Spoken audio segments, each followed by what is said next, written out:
بسم اللہ الرحمن الرحیم۔ فجر کی نماز کے بعد ایک بار یہ وظیفہ پڑھ لو۔ جو میرے بھائی بہن دوست دولت کی شدید پریشانی میں مبتلا ہیں، ان دوستوں کو آج اپنے سینے کا راز دینے لگا ہوں۔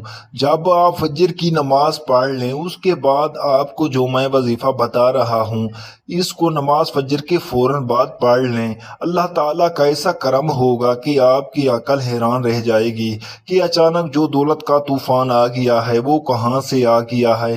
آپ بس میرا آج کا وظیفہ، ایک خاص تسبیح کا وظیفہ جو آپ کو بتانے لگا ہوں، اس کو صرف ایک بار نماز فجر کے بعد پڑھ لو۔ آپ کی دولت کی جو کمی ہے وہ ختم ہو جائے گی۔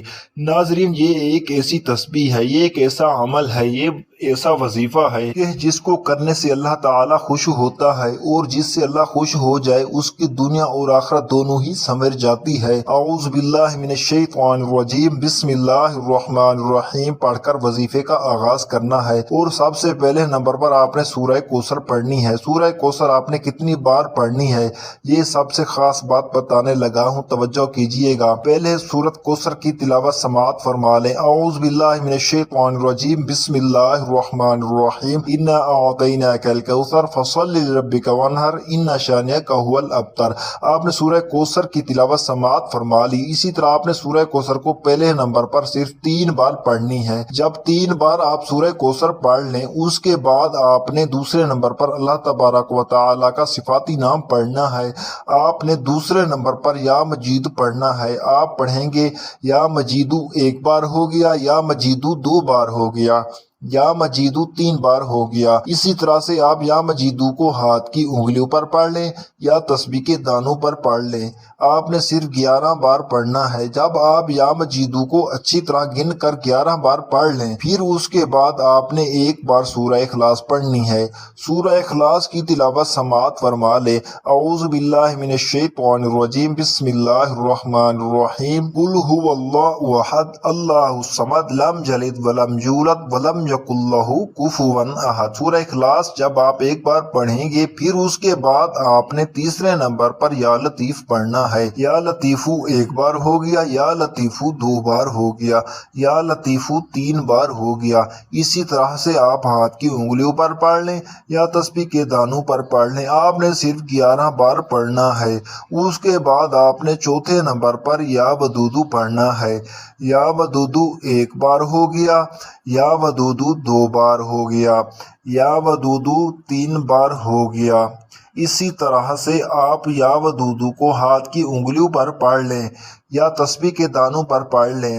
آپ نے 11 بار پڑھنا ہے۔ جب آپ یا ودودو کو 11 بار پڑھ لیں تو اس کے بعد آخری نمبر پر آپ نے یا مقتدر پڑھنا ہے۔ یا مقتدر 1 بار ہو گیا، یا مقتدر 2 بار ہو گیا، یا مقتدر 3 بار ہو گیا۔ اسی طرح سے آپ یا مقتدر کو آپ ہاتھ کی انگلیوں پر پڑھ لیں یا تسبیح کے دانوں پر پڑھ لیں۔ آپ نے 11 بار پڑھنا ہے۔ جب آپ یہ سارے اعمال اچھی طرح گن کر ترتیب اور بتائے گئے طریقے سے پڑھ لیں تو آخر میں اتنا ہی اور وہی درود پاک پڑھ لیں جو آپ نے عمل کے شروع میں پڑھا تھا۔ اب آپ کا عمل مکمل ہو جائے گا۔ آپ ان سارے اعمال کی ترتیب کچھ اسی طرح سے ہوگی۔ باوضو مصلی پر بیٹھ کر سب سے پہلے 1 بار درود پاک پڑھنا ہے، پھر اس کے بعد 3 بار سورہ کوثر پڑھنی ہے، پھر 11 بار یا ودودو پڑھنا ہے، پھر 1 بار سورہ اخلاص پڑھنی ہے، پھر 11 بار یا لطیفو پڑھنا ہے، پھر 11 بار یا ودودو پڑھنا ہے، پھر 11 بار یا مقتدر پڑھنا ہے، اور آخر میں 1 بار وہی درود پاک پڑھنا ہے جو عمل کے شروع میں پڑھا تھا۔ اس عمل کو کر لینے سے آپ کی جتنی بھی دولت کی تنگی ہے فوری طور پر ختم ہو جائے گی۔ آپ جیسے ہی یہ عمل کریں گے آپ مالا مال ہو جائیں گے، آپ کی بند قسمت کے تالے کھول جائیں گے، آپ کی غیب سے مدد ہوگی۔ آپ یہ تسبیح بتائے گئے طریقے کے مطابق پڑھ لیجئے، میرا اللہ راضی ہو جائے گا۔ ناظرین، عمل مکمل کر کے آپ نے اللہ تعالیٰ سے دعا کرنی ہے۔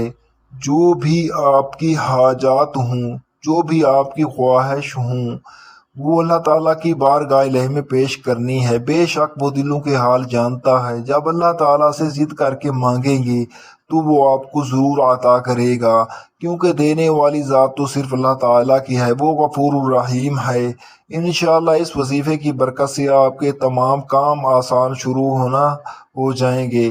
یہ وظیفہ آپ روزانہ کی بنیاد پر بھی کر سکتے ہیں۔ روزانہ جب آپ فجر کی نماز ادا کریں تو اس کے بعد یہ آسان سا وظیفہ کریں گے تو آپ کے تمام مسائل حل ہو جائیں گے انشاءاللہ۔ رب کریم میرا سنانا اور آپ کا سننا اپنی پاک بارگاہ الہی میں قبول و منظور فرمائے، آمین۔